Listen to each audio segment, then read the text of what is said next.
Once again, welcome to the Rogers Kakasungura YouTube channel. As a young man growing in politics, there are some people I admire their politics. One of the people is Sifuna. Very articulative, fluent in Swahili and English. How he expresses himself with a lot of confidence and with facts at the fingertips. Today in the Senate, he has publicly laid bare facts about what the Kenya Kwanza government has been hiding from the people of the Republic of Kenya. Now, in his words, akasema ni serikali ya wakora, which is true. Kenya Kwanza government pretends to have finished Kenya's problems. But still, the people sleeping hungry today. As Ruto dishes Nyota funds, their people can't afford even a tin of maize. Poverty. As we speak, we pretend to give 20 million in churches, but still, we have over 800,000 children who cannot be able to afford basic education in day school, senior, secondary. As of now, as I am going on air. But the Kenya Kwanza pretends. It pretends that they have turned Kenya into Singapore when people are hungry, when people can't access education, when other people can't even access water, when other people cannot even access basic needs, water, shelter, and food, clothing. Alafu tunasema tunaelekea Singapore. Tuna increase mishahara ya members of county assembly. Kila siku tunapeana Nyota fund. Tunapeana 20 million every Sunday to churches. Serikali ya wakora, as Sifuna says. And I like it. Serikali ya wakora. There is no any better word. Can we listen to Edwin Sifuna? Honorable Speaker, listening to the CS, some of the figures that he was throwing around left me a bit confused.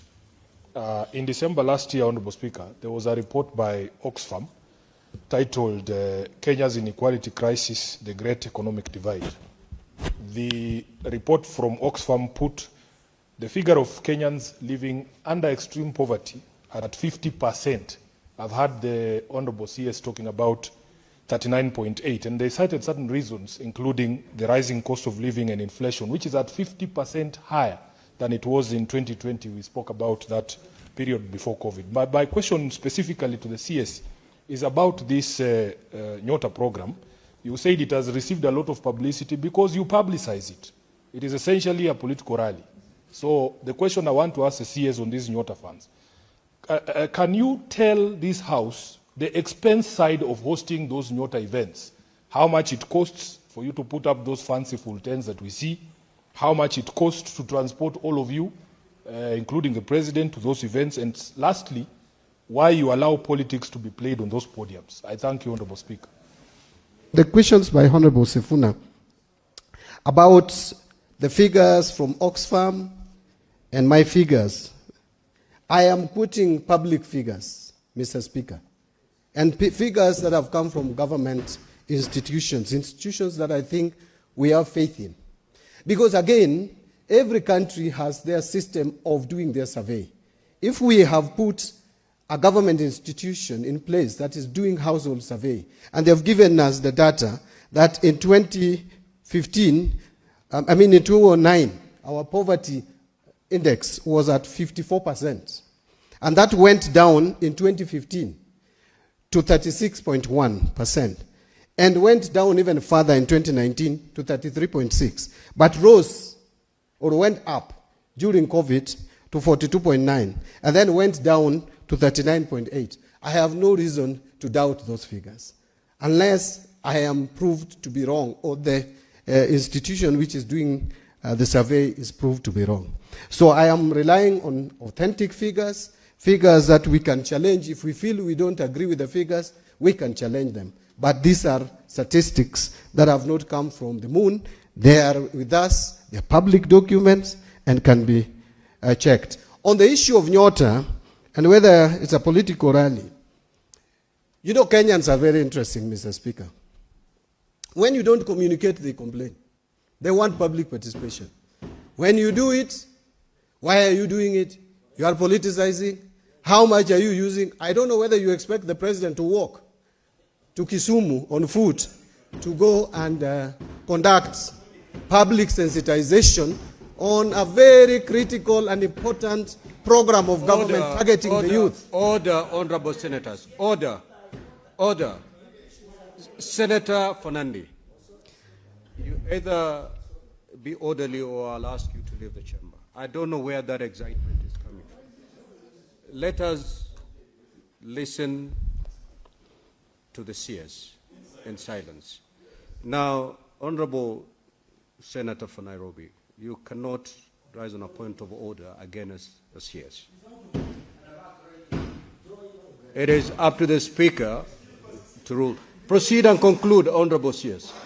Thank you, Mr. Speaker. Mr. Speaker, I was just explaining that we need proper sensitization to the youth in terms of how to run the businesses that they are going to start using this Nyota program. And again, we need no lesser office than the head of state to be able to articulate and explain to the youth the agenda of the government, because he was elected to address problems of Kenya. The president was not elected to sit at State House. We need a president who reaches to Kenyans, talk to them, explain the government programs. No.